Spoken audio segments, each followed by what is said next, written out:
जब तक इनका भरोसा नहीं है, जब तक भैया पेपर पे इलेक्शन नहीं होगा।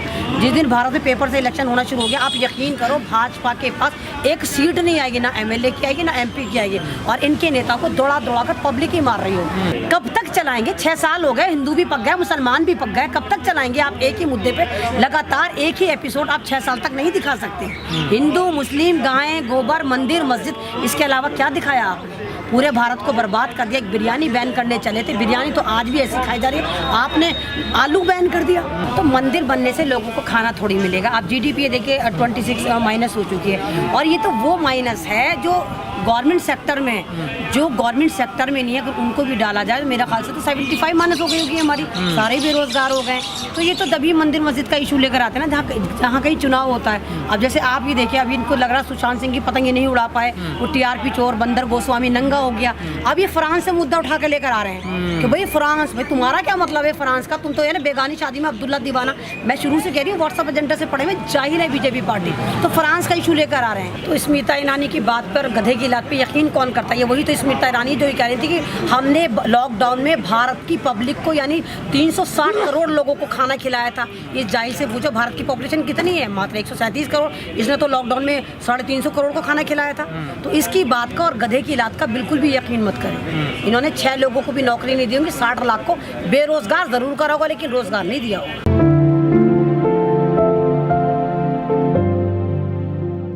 भाई मैं तो इस तरह देख रही हूँ कि बिहार में इस वक्त जहाँ तक मेरी अकल काम कर रही है, छोटी सी बुद्धि काम कर रही है, मुझे तो वहाँ पर गठबंधन बनता हुआ नज़र आ रहा है। नीतीश कुमार को वहाँ पर पूरा का पूरा सफाया होता नज़र आ रहा है। सब थोड़ी थोड़ी सीटें लेके शायद बनाएंगे, क्योंकि हिंदू मुस्लिम कार्ड वहाँ पर नहीं चल पाया। बीजेपी का कोई भी विकास वहाँ नहीं चल पाया।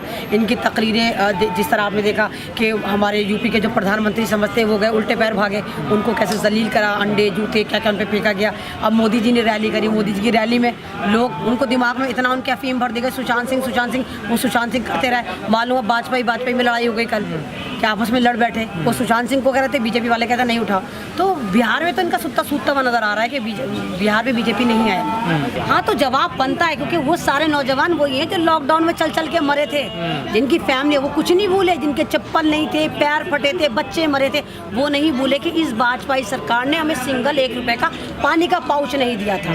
तो वो हमें कोरोना वैक्सीनेशन की जो लॉलीपॉप झोला छाप लेकर आई है ना कि कोरोना वैक्सीनेशन फ्री में दूंगी, तो वहाँ पर कोई भी तुरप का इक्का काम नहीं करेगा, सारी सब फेल है, कुछ भी लिया। तो वैक्सीन तो बनी ना, तो फ्री में कहाँ से देंगे? वो तो आप झोला, आप कैसे मीडिया वाले मुझसे सवाल करते हो, उससे जाके करो ना सीतारमन से, झोला छाप से कि तू वैक्सीनेशन कैसे देगी जब नहीं बनी, तो सिर्फ बिहार वालों को क्यों देगी?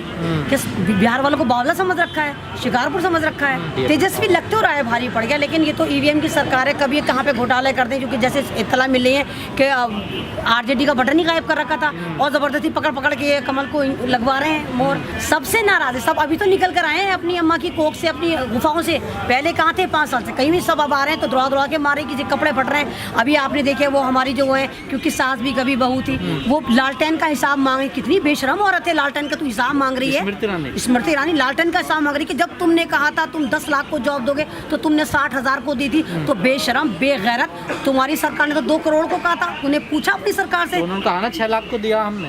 कहाँ दिया? किसको दिया? आपको दिया, हमें दिया, किसको दिया? तो ये बेगैरतों की सरकार है, हिसाब मांगती है उनका, जिन्होंने थोड़ी बहुत जॉब तो दी। तुमने क्या दिया था? तुमने तो मेरा ख्याल से 40-45 करोड़ को बेरोजगार कर दिया। तो ये बेशर्मों की सरकार है, इनसे कुछ उम्मीद मत करिए। ये तो बहुत झूठे और जुमलाबाज है, ट्यूटरबाज है। तो इस बार बिहार की जनता इन पे चुन चुन के लपाड़े मार रही है और इनके लिए बेइज्जती का दस्तरखान सजा कर बैठी है कि आओ जूते खाओ और जाओ। बिहार का ही चुनाव तय करेगा कि भारत में अब किसकी सत्ता आनी है, बिहार का करेगा। अगर वाकई में बिहार के लोग जो हैं ईमानदारी से वोट करें, शराब पे ना बिके, शबाब पे ना बिके, 500 रुपये पे ना बिके, क्योंकि अगर अच्छा नेता चुनेंगे तो अगली बार यूपी में फिर इनको मजा चखाया जाएगा, फिर बंगाल में मजा चखाया जाएगा, और अगर हमने 3 स्टेटों में इनको मजा चखा दिया तो दिल्ली से इनकी सत्ता उखाड़ के फेंकना बहुत आसान है। सेंटर से इनको उखाड़ फेंकेंगे हम। वोट में ही तब्दील होगी। कोई मोदी जी के वो थोड़ी कि भर भर के गाड़ियां दिल्ली से जा रही हैं, वो तो वहीं के लोकल लोग हैं जो जा रहे हैं वहाँ पर। तो वो उनके अपने, उनको भी यकीन आ गया कि हाँ भाई लालू एक ग्रेट लीडर थे, कुछ भी था, कुछ नहीं दिया था, सिक्योरिटी तो थी, रोजी रोटी तो थी उनके पास। अब बीजेपी सरकार ने मंदिर मस्जिद का मुद्दा देके तुमसे रोजगार भी छीन लिया, आलू भी छीन लिया। आलू को उसने सेब बना दिया, लहसन को उसने किशमिश बना दिया, आटे को उसने कहाँ से कहाँ पहुँचा दिया, तो तुम्हारी से तो रोटी भी छीन ली। तो अब ये वाले बिहार वासी समझ चुके हैं, और जो नहीं समझे वो और समझ जाए। अब यूपी वालों तुम सुधर जाओ। नीतीश तो गद्दार है, एहसान फरामोश है। नीतीश ने तो लालू के साथ ही तो सरकार बनाई थी, बाद में बीजेपी में कूद गया। नीतीश की बात का, गधे की लात का भी कोई भरोसा मत करें। नीतीश तो इतना सताई लीडर है, उसको तो ये तमीज़ नहीं है कि वो स्पीच दे रहा है। इस साल की मतलब इस इलेक्शन में सबसे घटिया स्पीच उसने दी है। वो लालू को कह रहा है कि 9 बच्चे पैदा कर लिए, लड़कियां पैदा कर ली। लड़के तमीज़ है कि बोल क्या रहा है, यानी तू लड़कियों को बुरा कह रहा है। इतना पर्सनली जाकर तुम बात कर रहे हो किसी पे, तो तुम्हारी काबिलियत यहीं से जाहिर हो जाती है। तुम कितने काबिल हो कि तुम किसी की औलाद को, किसी की लड़कियों को टैग कर रहे हो, तो कितने काबिल तुम नेता हो। तुम जीरो हो। मतलब बौखला रहे हैं नेता। बौखला, बावले हो गए, बहरान का शिकार हो गए। जैसे सरसाम नहीं होता, इन सारे बीजेपी वालों को सरसाम हो गया, ये बावले हो गए।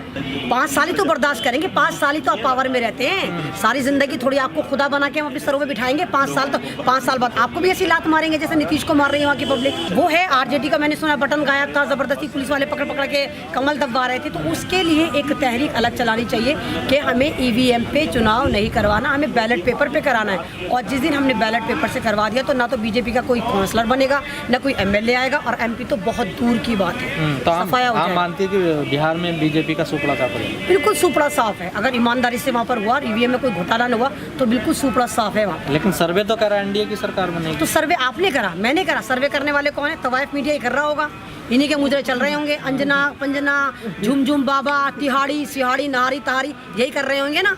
तो सर्वे भी इनका है, हमारा थोड़ी सर्वे। आप बताओ ना, आपका सर्वे क्या है? यूट्यूबर बताए ना अपना सर्वे, जिस पर हम यकीन भी करें।